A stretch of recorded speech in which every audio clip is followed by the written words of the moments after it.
clean the filter. Pull this rack out. Pull this up.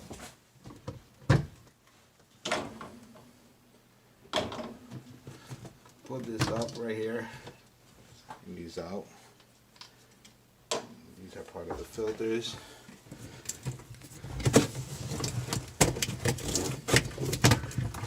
And there you go.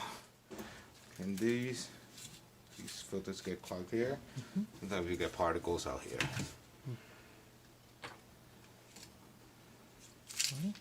So just clean it up and then put everything back in Clean it place? up, use a little brush. Sometimes toothbrush or anything. But something little, not too hard. And just connect it back. Now make sure these match this hole right here. There we go. Okay, just holds it back in place.